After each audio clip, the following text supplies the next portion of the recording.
a month and a half ago, I was at NATO. We had a great thing. They agreed to put up 5% instead of 2%. 2% they didn't pay, 5% is already paid. We had a great meeting, and they all said the same thing. They said our country was dead. They thought our country was gone. 1 year ago, they said your country was dead. And now you have the hottest country anywhere in the world. We do. We have the hottest country in the world right now. Still the hottest. The tariffs have helped. It's given us not only the money, it's billions, trillions of dollars of money, but it gives us great power. It's also crazy because it's like so, like the promotion of this is so objectively stupid, like dumber than ever before. Even previous Republican administrations would probably try to massage the narrative a little bit. Like they wouldn't just be like, it's woke, it's gay, we are so hot, we're hot, hot, hot. We're doing the crimes, we're stopping the crimes because crime is woke. You know, there is no, like, discourse is unwinding as well. It's just another, I think it's another aspect of like the anti-intellectualist wave that we are seeing, where people are just like, where people are basically saying like, no, it's more truthful and more honest that you don't even make like a reasonable effort to shelter the public. You don't even make a reasonable effort to try and propagandize your position. You just say it's woke and that's it. Oh, we're cutting $800 billion in Medicaid. Why? Because Mexicans are getting that Medicaid. It's not true, but it doesn't matter. As long as people fucking believe it, who cares, right? And as long as there's no counter messaging on this agenda, as long as there's no counter messaging from the Democrats that are just like fully grabbing onto these different aspects, and one might even say there's too much unwinding of the systems to be able to tackle any part of it efficiently, and there is some truth to that, but there is no, there is no decent pushback against any of this stuff either. Power over enemies. We solved 5 wars with Pakistan and India. We just solved one. Azerbaijan and, as you know, in Armenia. A war was raging for 37 years, and the 2 leaders got up and they said, we never thought this would be solved. Russia tried to solve it. They all tried to solve it. It was a very tough situation, but we got it done. And I said to the 2 men, I said, are you guys friends? And they had a hard time. They've been killing each other for 37 years, right? One was there 5 years, one was there for 22 years. He said, my whole life I've been fighting this war, and you got it solved. But we did many of those. We did in the Congo and Rwanda. That's been going on for 30 years. 8 to 9 million people killed that they know of, but it was raging, and we got that solved. We got a lot of them. It's a great honor.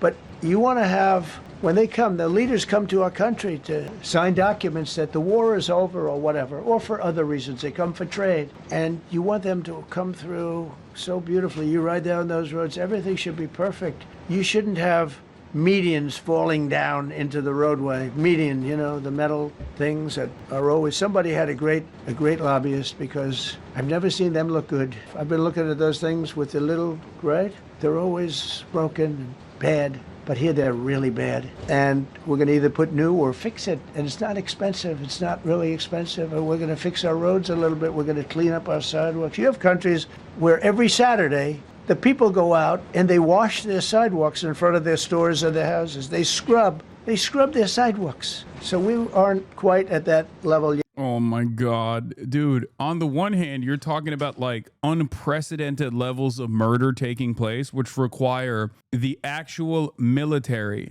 okay? The actual fucking military. On the one hand, that's the reason for why they're deploying the military.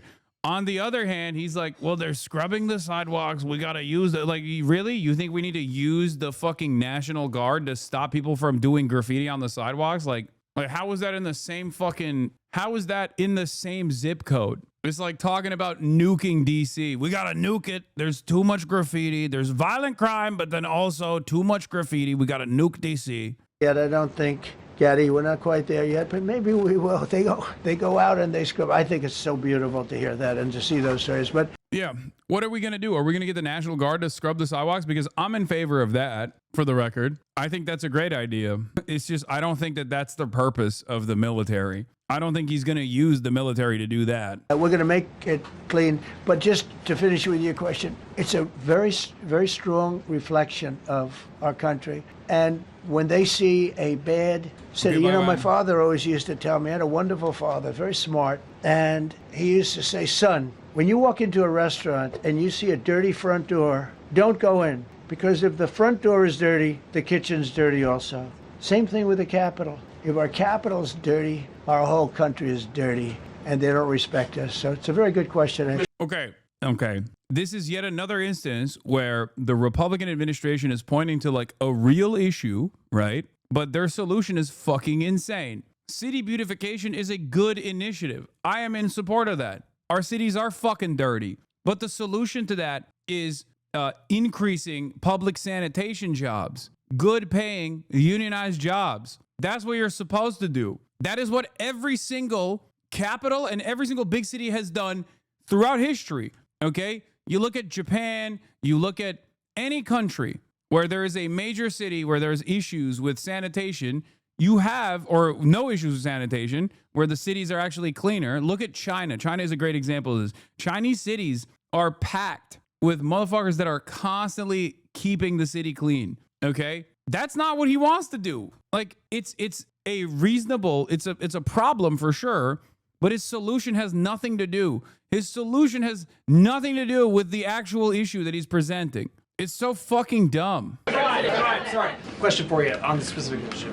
Do you expect more cities to follow DC's path if this goes through? The idea is that Chicago, LA, San Francisco, would they expect similar action what we've seen in DC? And the other question, sir, there's reporting that the administration is going to reclassify marijuana. Would that send mixed messages that if marijuana is okay, some drugs are okay, but we're trying to clean up crime? How do they go hand in hand? We're only looking at that. That's early, but somebody. Yeah, conservative politics is simple. Either you create a fake crime or you create like a fake problem, okay, by directly distorting the stats or just straight up lying about the stats. Immigrant crime panic is one great example of this. Or you point to a real problem that exists, like, I don't know, not having like adequate funding for sanitation, and the consequences of that is just like there's trash everywhere, right? Like, and your solution to both of these, both imagined and real problems, is completely insane and has nothing to do with solving the problem whatsoever. Because the solution always is more militant enforcement. There's just more people that we can put in jail.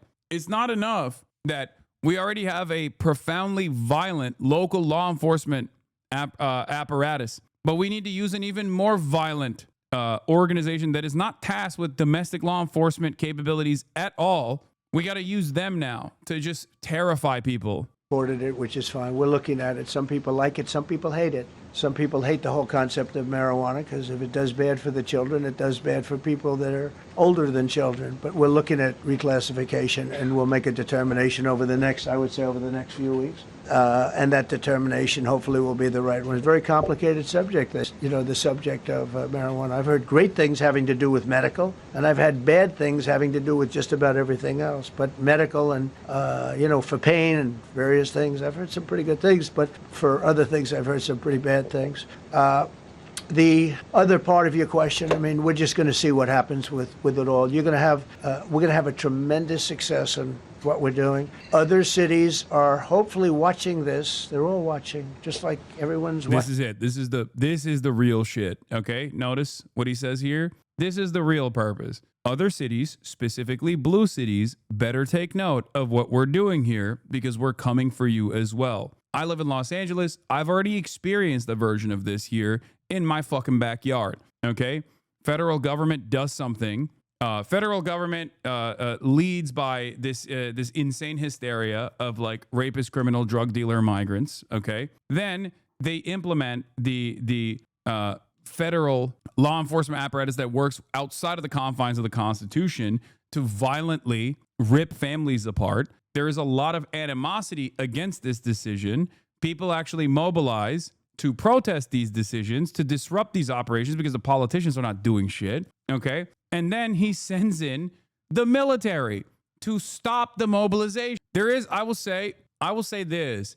There is a reason why he doesn't do this kind of stuff in red states to the same degree that he does in blue states, because obviously his base lives there for the most part, and they would get incredibly fucking resentful and incredibly angry at Trump if he were to do these exact same operations. That's why he's like focusing all of his efforts on California and New York. There are plenty of undocumented migrants that live in Texas. There are plenty of undocumented migrants in Florida. The reason why, are people in LA not protesting anymore? No, they are. They have never stopped protesting. And even though I'm an LA resident myself, I was oblivious. I was unfamiliar. There has been an ongoing protest happening outside of the ICE detainment centers, literally nonstop. It's just, it doesn't get any media attention.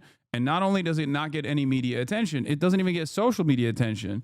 That's the reason why, like, on TikTok, there's a hashtag LA Music Festival where people constantly talk about, like, how there's a 24/7 music festival happening in Los Angeles. It turns out that is not a music festival at all. They're just talking about ICE protests that have never stopped going on. Here, they're all watching, and maybe they'll self clean up, and maybe they'll self do this and get rid of the cashless bail thing and all of the things that caused the problem. I mean, if you go back, this whole thing with cashless bail is a disaster. So many problems came that we never had before. So they're watching us today, and if they don't learn their lesson, if they haven't studied us properly, because we're going to be very successful, I have zero doubt about that. It's going to be. It's a question of will it be really fast, like the border. You know, everyone said, they used to say, Biden used to say, I need legislation. I didn't get any legislation. I called up our people, and we did a great job. Yeah, look, he's not wrong. Biden said, I need legislation. I didn't need legislation. He's right. He's right. It turns out you don't actually need it. You just need to just kind of do it. That's why I kept saying over and over again throughout the Brandon regime that he should behave in the way that, like, Republicans do, but for good rather than for evil, in the simplest terms. Democrats are too afraid of shaking things up. Tom Homan was great. As you know, our secretary did a great job. They did a great job. There's no games. They didn't play games. And we're going to have the same thing here. But then I'm going to look at New York in a little while. Let's do this. Let's do this together. Let's see. It's going to go pretty quickly. And if we need to, we're going to do the same thing in Chicago, which is a disaster. We have a mayor there who's totally incompetent. He's an incompetent man. And we have an incompetent governor there. Pritzker's an incompetent. His family threw him out of the business, and he ran for governor. And now I understand he wants to be president. But I noticed he lost a little weight, so maybe he has a chance. You know, you never know what happens. But Pritzker's a gross incompetent guy, thrown out of the family business. But when I look at Chicago and I look at L.A., if we didn't go to L.A. 3 months ago, L.A. would be burning like the part that didn't burn. If he would have allowed the water to come down, which I told him about in my first term, I said, you're going to have problems, let it come down. We actually sent in our military to have the water come down into LA. They still didn't want it to come down after the fires, but that was it. We have it coming down. But hopefully LA is watching. That mayor also, the city's burning. They lost like 25,000 homes. I went there the day after the fire. You were there, and I saw people standing in front of a burned down home. It was, their homes were incinerated. They weren't like, even the steel was literally, it was all warped and literally disintegrated because of the winds and the flame and the whole thing, like a blowtorch. They were standing on this beautiful day, maybe a couple of days after. We gave it a little time because what they had suffered, almost 25,000 homes. And you see what's happening now. They didn't give their permits. I went to a town hall meeting. I said, we're going to get you the federal permits, which are much harder. Almost immediately, Lee Zeldin is a star. He did an incredible job. They have all their federal permits. They don't have their city permits. And the mayor said to me, we think we could have them in 2 years. I was walking down the street, and I met with firemen and police. And I was saying hello to many people that were standing in front of their homes with yellow tape. You can't go in. You can't go onto the lot. And those people wanted to start rebuilding their homes then and there. And the mayor said, we should be able to get them the permits within 2 years. I said, that's a shame, 2 years. Are you kidding? I'm going to get them the federal permit like almost immediately, 2 years. And she drew it back, well, maybe 1 year. The place was booing her out of the place. They don't have their permits to build their homes. And now they're talking about putting, this is among the most beautiful areas was in the country. Now they're talking about putting low-income housing there. Can you believe this? I love low-income housing. I made money with low-income housing. I built low-income housing. I know more about low-income housing and luxury housing. I know about everything real estate. They want to replace some of those homes with low-income housing. They haven't gotten their permits yet. We've gotten all the federal permits, which are much tougher to get. And it was done almost immediately through Lee Zeldin and Federal Environmental. And I watched the other day, those people are angry. And now, you know, they had tremendous, they loved that area. They loved the whole big area, different places, but they loved it. It was all luxury stuff and beautiful stuff. And some wasn't that luxury, but the level of love for that neighborhood. Their neighborhoods was incredible. And you know what? I watched people on television. They want to go. They want to leave. They've lost their spirit. They've lost their heart because the mayor's incompetent. And Gavin Newsom is incompetent. Got a good line of bullshit, but that's about it. He's incompetent. And you have Los Angeles is, it's amazing. I called, the first thing I did, I got the Olympics to go there. I was the one that got it. And by a rare thing that happened, I'll be the president. I was very upset because I got the Olympics there, and I said I won't be president when it comes, but bad things happened, and illegal things happened, really illegal things happened. Do I remember the question? Fuck no. I neither does Trump. Neither does anyone in the room. I don't remember the question. When has Trump ever answered a question that was directed? Turns out one good thing was I'm going to be the president for the Olympics for 2050, for 250, which is going to be fantastic, and also for the World Cup. So we have a lot of good things, and I hope 250 is going to be the 250th anniversary is going to be the best. But when I looked at those people, and I saw last night on television that they still don't have their permits, it's a disgrace what's happened. Thank you. It's a sad state of affairs, but the only thing that we can rely on is the consistent ways in which this administration fucks up everything that they're trying to do because they're so incompetent, because Trump has designed it on the virtues of loyalty rather than the virtues of competence. So they just keep inevitably failing on things that they try to implement. Like one example is a more competent administration that is tasked with doing